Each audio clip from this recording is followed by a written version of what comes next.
nazionali. Io sono donna e oggi vi porto una riflessione un po' diversa.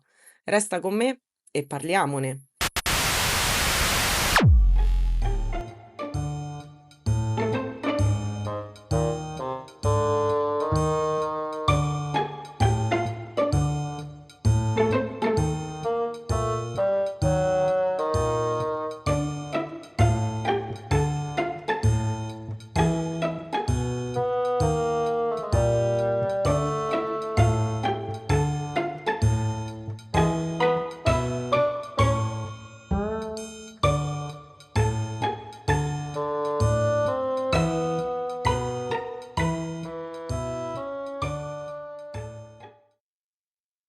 Allora, vorrei parlare del caso di Pierina Paganelli perché sinceramente non riesco a capire come mai quest'uomo si trova in carcere.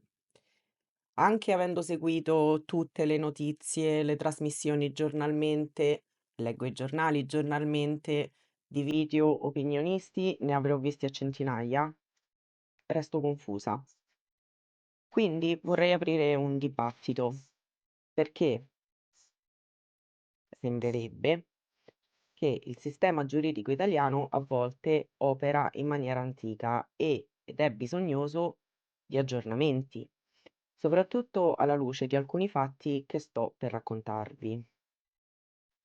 Cominciamo dall'inizio. Questo caso lo seguo da subito, dall'inizio, da quando è scoppiato tutto proprio. Vi parlo di un periodo in cui mi trovavo in Italia, in ferie, tranquilla, e succede questa tragedia a Rimini. Tutta la città sotto shock, si avventano le trasmissioni televisive, la notizia arriva a tutta Italia, voci che correvano ovunque. Poi torno in Inghilterra, perché qui vivo in Inghilterra, e quando ritorno in Italia d'estate, sempre in ferie, sac, arrestano Luis e mi chiedo, è giusto? Ma veniamo ai numeri, che sono davvero preoccupanti.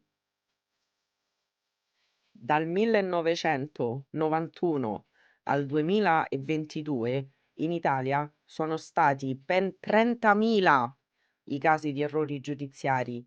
Se facciamo il conto, vuol dire che ogni anno circa 961 cittadini, ragazzi, 1000 persone all'anno vengono sbattuti in carcere, messi in custodia cautelare o addirittura condannati pur essendo innocenti, come poi si è venuto a scoprire.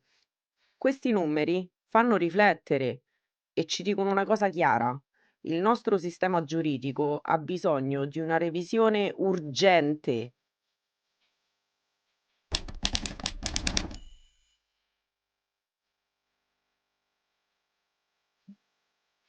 Parliamo dei sistemi giuridici. Voglio fare un piccolo confronto tra il sistema inglese e quello italiano, perché la differenza tra i due è notevole. In Inghilterra si usa il diritto anglosassone, ovvero la common law, mentre in Italia adottiamo il diritto civile. E non vi annoio con tutta la storia dei due sistemi. Ve la metto sullo schermo e se volete potete mettere in pausa per leggere, ma vi dico che entrambi sono altrettanto antichi. Ma il sistema inglese si aggiorna costantemente grazie alle nuove decisioni giuridiche prese dai giudici in tribunale. Al contrario, quello italiano è un sistema codificato che si basa su codici e leggi scritte. L'ultimo grande aggiornamento risale al 1948 e queste leggi regolano ogni aspetto del diritto, rendendo il sistema più rigido e limitando il ruolo dei giudici nella creazione delle leggi. Ora provo a spiegarvi la differenza tra i due sistemi, ok? Il diritto anglosassone è in gran parte basato sulle decisioni prese dai tribunali in casi precedenti. Le sentenze precedenti hanno un ruolo fondamentale e aiutano a definire le leggi e i principi giuridici che si applicano. In altre parole, i giudici fanno riferimento ai casi passati per decidere su quelli attuali, ok? Creando una sorta di continuità. È un sistema molto flessibile e si adatta velocemente alle nuove esigenze della società. Un altro aspetto importante è la presunzione di innocenza, che ha un'applicazione molto forte e in caso di errore la legge è pronta a fare delle correzioni rapide, come nel caso dei risarcimenti o della revisione delle condanne. In Italia siamo legati al diritto civile, che è un sistema che si basa su leggi scritte e codificate, che non si adatta con la stessa rapidità alle nuove situazioni. Le decisioni passate sono rilevanti, ma non hanno lo stesso peso che hanno nella common law. Il nostro sistema è più rigido e quando succedono errori è più difficile correggerli rapidamente. E qui entra in gioco il problema che vediamo anche nei casi di errori giudiziari e i risarcimenti che se arrivano eh, ci mettono altrettanto tempo, lasciando le vittime di queste ingiustizie completamente abbandonati a se stessi e spesso senza neanche un soldo per mantenersi dopo anni di carcere, come abbiamo visto per esempio ultimamente nel caso di Beniamino Zencheddu. Se la giustizia italiana si trovasse ad essere più dinamica e flessibile, forse riusciremo a ridurre il numero di innocenti in carcere, correggendo gli errori con maggiore tempestività. Quando uno esce, dargli qualcosa subito, anche per poter mangiare.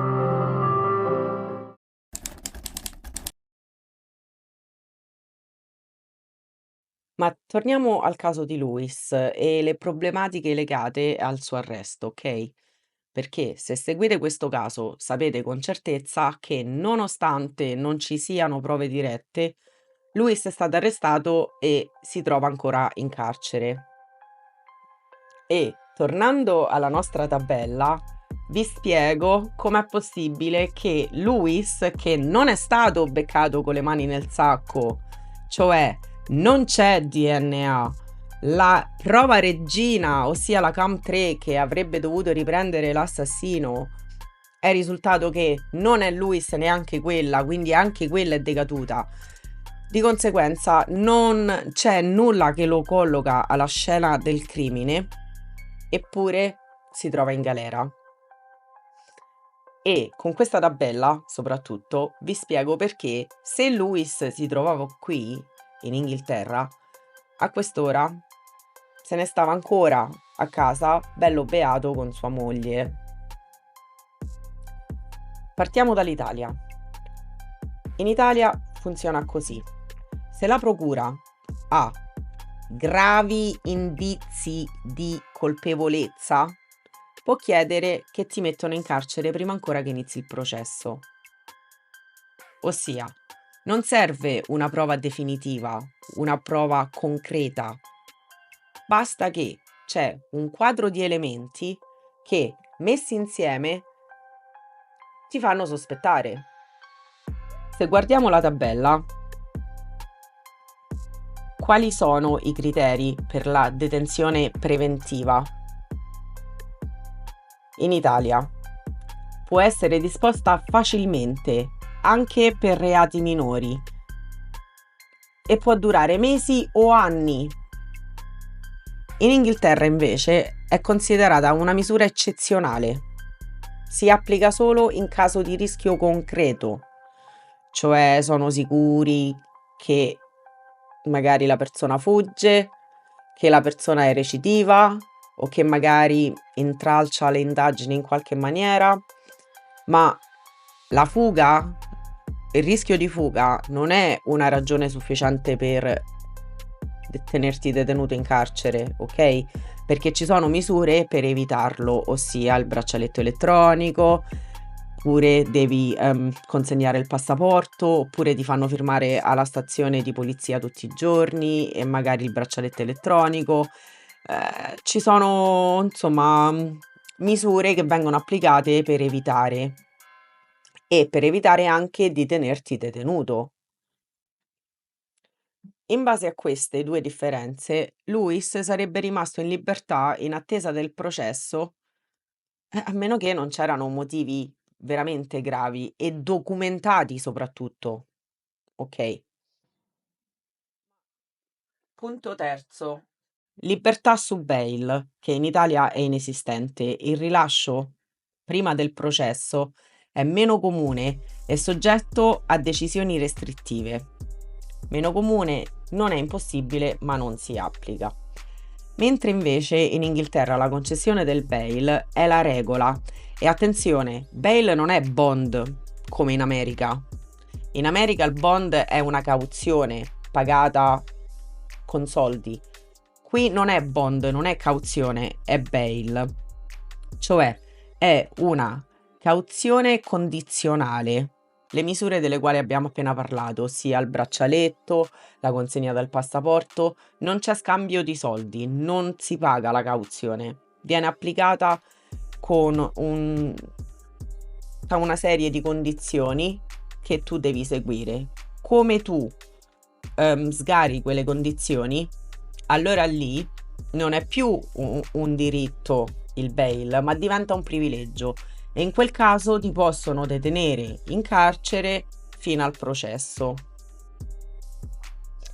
Allora, basato su questo, Lewis sicuramente avrebbe ottenuto bail.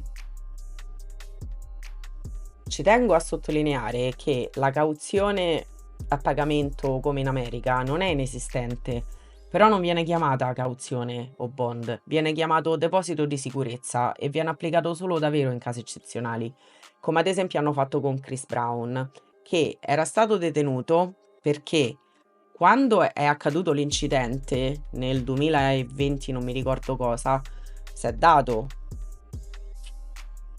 e quando l'hanno chiamato non è venuto. Allora adesso che è entrato, se lo so tenuto in detenzione ad aspettare il processo. Invece i suoi avvocati hanno chiesto questo riscatto monetario, questo deposito di sicurezza. Però generalmente non è applicato. Comunque, Lewis qui, tornando alla tabella, avrebbe sicuramente ottenuto bail con condizioni, magari consegnava il passaporto, magari il braccialetto elettronico, però mentre aspettava il processo stava ancora a casa. Perché, punto quarto, qui il sistema si basa sulla presunzione di innocenza, mentre in Italia è garantita, ma spesso contraddetta dalla frequente custodia cautelare, ok? Mentre qui in Inghilterra la presunzione di innocenza viene applicata rigorosamente. La libertà pre-processo è un diritto, salvo solo eccezioni gravi, ossia se hai sgarato le regole del bail, in quel caso non è più un diritto ma diventa un privilegio, ok? Quindi col sistema inglese avrebbe tutelato Lewis e i suoi diritti umani maggiormente e sicuramente prima del processo avrebbe atteso in libertà. A me, opinione mia che guardo da fuori, perché tutta la vita l'ho vissuta in Inghilterra, sembra quasi che in Italia sei tu che ti devi provare innocente, cioè tu sei colpevole e tu ti devi provare innocente. Qui non funziona così. Tu sei innocente fino a che loro non provano concrete, no indizi. Indizi sono astratti, prove sono concrete, tangibili. E qui viene applicato rigorosamente questo. Pene alternative al carcere, punto quinto. In Italia esistono, ma non vengono applicate, soprattutto dopo la condanna definitiva, mentre qui in Inghilterra se ne fa ampio uso, soprattutto alle prime fasi, e facciamo servizio di comunità, ossia a raccogliere la mondezza gratis, a fare volontariato nelle case di cura, dipende dove ti mettono, oppure il braccialetto elettronico. Lewis qui avrebbe sicuramente avuto una di queste misure, anche perché non ci sono prove. Cioè, dal momento che il suo DNA risultava negativo, seppure l'avrebbero detenuto per paura che scappasse, nell'istante in cui il DNA tornava, l'avrebbero dovuto rilasciare. Se poi insistevano con la Cam 3, tornata anche quella al 100% in quel momento sarebbe dovuto essere davvero rilasciato, mentre in Italia ancora no, ancora è carcerato. Ok. Durata del processo, punto sesto. Differenze sempre della nostra tabella. Durata del processo in Italia molto lunga, col rischio di rimanere in custodia per anni. Ok.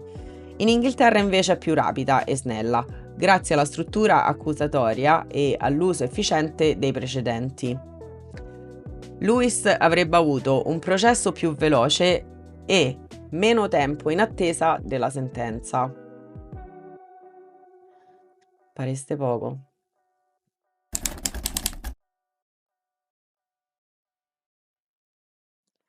E allora, tornando alle prove che non ci sono, parliamo di indizi, gravi indizi di colpevolezza che a quanto pare rendono Lewis sospetto.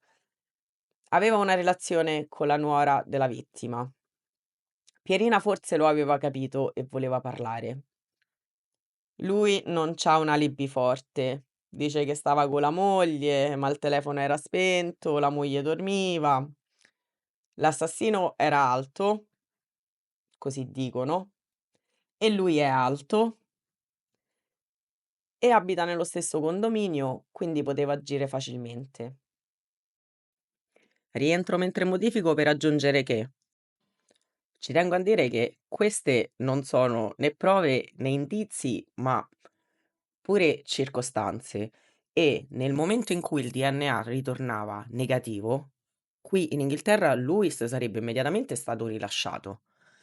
Ma se proprio avrebbero insistito con la prova regina Cam 3, beh, anche quella è decaduta, signori. Quindi proprio non capisco come possono, sotto quale criterio, tenere un uomo ancora in detenzione senza prove che loro stessi hanno ritenuto fino all'ultimo le prove schiaccianti che avrebbero collocato Lewis alla scena del crimine. Capiamo bene quindi che questi elementi in Italia bastano per mettere una persona in custodia cautelare. Perché? Perché la struttura del processo in Italia è un processo inquisitorio. Il giudice ha un ruolo investigativo attivo, mentre in Inghilterra no. Qui funziona diverso. Qui la regola è la libertà. La struttura del processo è accusatorio e il giudice funge come arbitro tra accusa e difesa.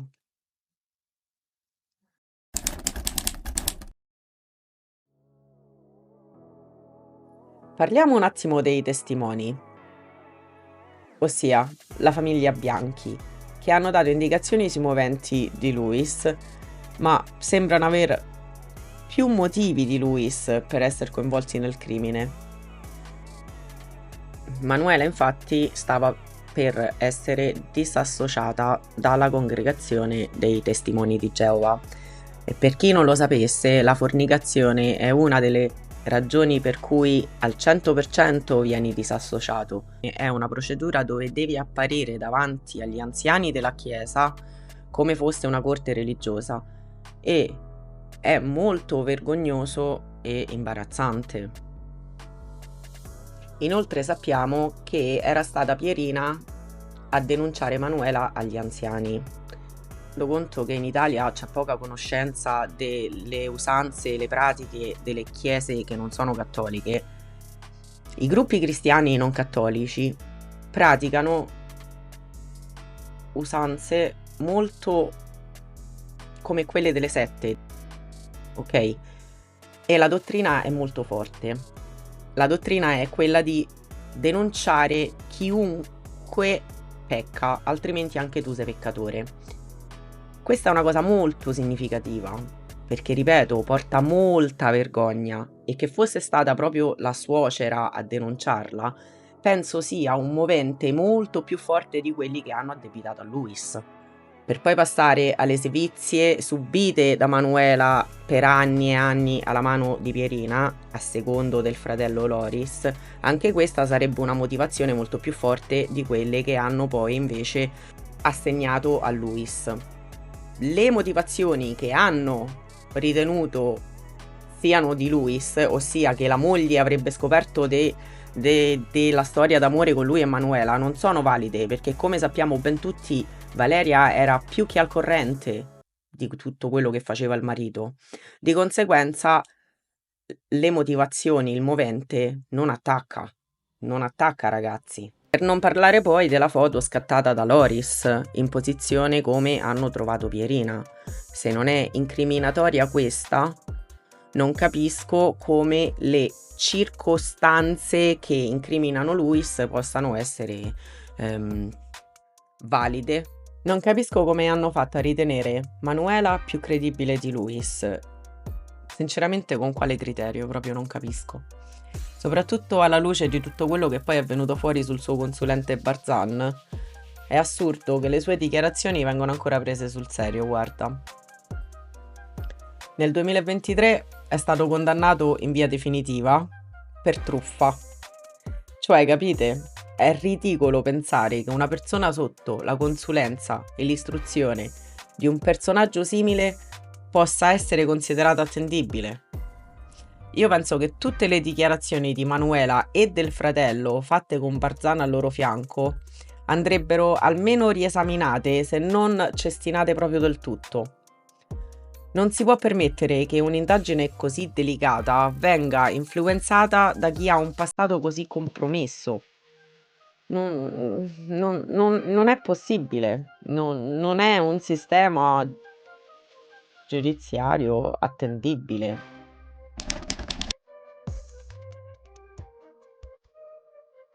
Tornando alle differenze, nella common law, come vi dicevo, le decisioni dei tribunali si basano molto sulle sentenze precedenti. In altre parole, i giudici fanno riferimento a casi passati, creando un sistema giuridico che si adatta più rapidamente alle necessità della società.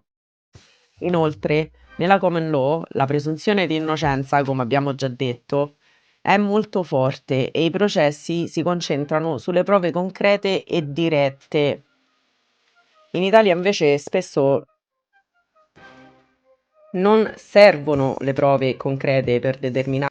Con un sistema più rigido e basato su prove indiretti o indizi che si accumulano, senza una vera corrispondenza con i fatti, rischiamo di vedere persone innocenti come Luis in carcere senza una sentenza definitiva. Ecco perché, secondo me, la giustizia italiana ha bisogno di un aggiornamento. E io dico innocente perché io sono abituata a questo sistema giuridico. Di conseguenza, per me le persone sono innocenti finché non dichiarate colpevoli da un processo. E per concludere, ragazzi, vi lascio con questo pensiero, che secondo me il nostro sistema giuridico non solo deve essere aggiornato, ma deve riportare la giustizia al centro delle sue priorità, perché le persone non possono essere trattate come colpevoli senza prove reali. E Luis è solo uno dei tanti esempi di quanto il sistema possa fallire. Ricordiamo ancora Beniamino Zencheddu, Giuseppe Gullotta, adesso tutti i dubbi su Stasi. Quando si confrontano i due sistemi giuridici, le differenze sono evidenti e in alcuni casi possono cambiare radicalmente la vita delle persone. Prendiamo ad esempio Lewis. Molto probabilmente, se la sua vicenda si fosse svolta qui nel Regno Unito, oggi sarebbe ancora un uomo libero. Questo ci porta a una riflessione importante. Se il sistema giudiziario italiano lascia alcuni cittadini bloccati in una sorta di limbo, forse è arrivato il momento di rivederlo seriamente. E magari la Presidente del Consiglio, che ha costruito la sua immagine politica sulla difesa del popolo e che spesso guarda con ammirazione oltre oceano, potrebbe cogliere questa occasione.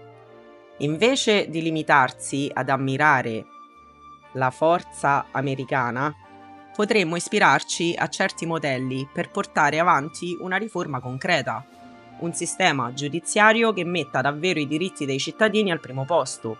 Questa sì che sarebbe una scelta patriottica. Quindi scrivete nei commenti cosa ne pensate e se vi va lasciatemi anche un like. Iscrivetevi qui al canale per restare con me perché qui continueremo a parlare di giustizia, errori giudiziari, casi di cronaca e se vi interessa ancora le differenze fra i sistemi giudiziari. Ciao ciao!